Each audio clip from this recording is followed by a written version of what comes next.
my lovely husband, my very own heart owner, my HO. I love you so much. Now, I want to thank you before friends and family. Imbere y'itorero ndagushimira cyane ko warinze isezerano ryawe. Ndagushimira kubw'imyaka yose ishize ko wankunze kandi ukansezeranya kunkunda ibihe byose.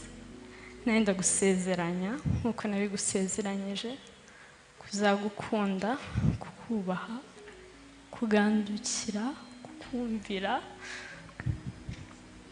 I promise you to be a prayer partner.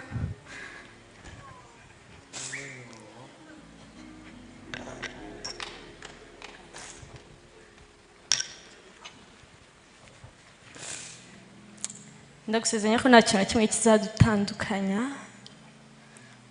Ndagusezeranya ko nzakubahisha ahantu hose, mu muryango, mu itorero, mu bavandimwe bawe, ndetse nkagukundira n'inshuti zawe nk'uko nanjye ukunda izanjye. I love you now and forever. Amen. Reka tukomere Imana amashyi kubw'aya magambo meza. My prayer partner, the owner of my heart, n'ibindi ntasubiramo.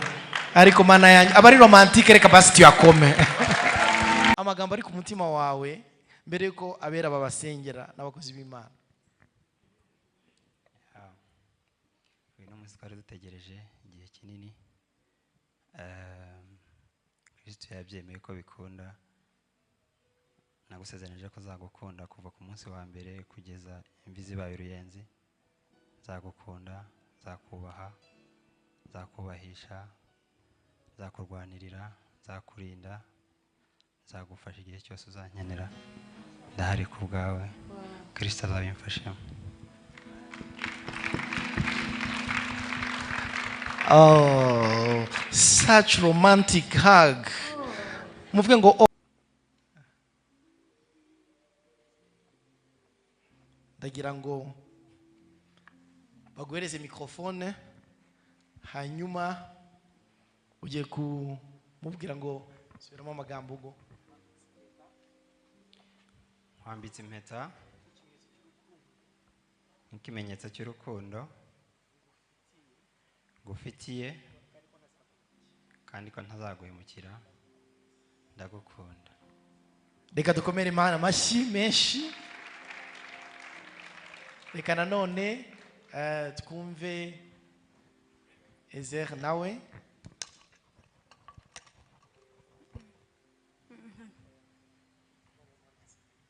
Wambitse impeta nk'ikimenyetso cy'urukundo ngufitiye kandi ko ntazaguhemukira.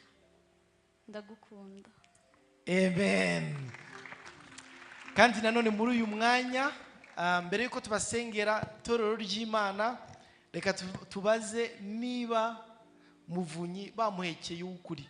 Wasanga yarakunze Leya bakamuhekera Rasheli. Nta wabimenya. Bibiliya iravuga mu gitabo cy'indirimbo za Salomo igice cya 2 ku murongo wa 14 ngo numa yanjye we uri mu mitutu y'urutare no mu bihumiko byo mu bihanamanga, ngo reka ndebe mu maso hawe numve n'ijwi ryawe, ngo kuko ijwi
murakoze cyane mubyeyi nyakugira imana uhagarara hano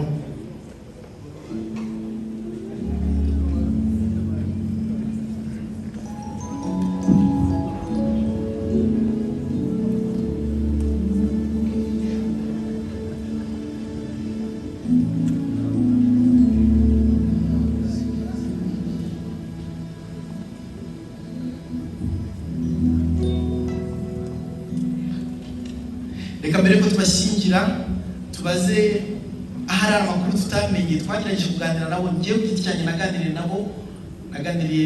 nabo bombi imbonankubone kandi n'itsinda ryacu itsinda ryo muri Zion Temple rishinzwe amacouple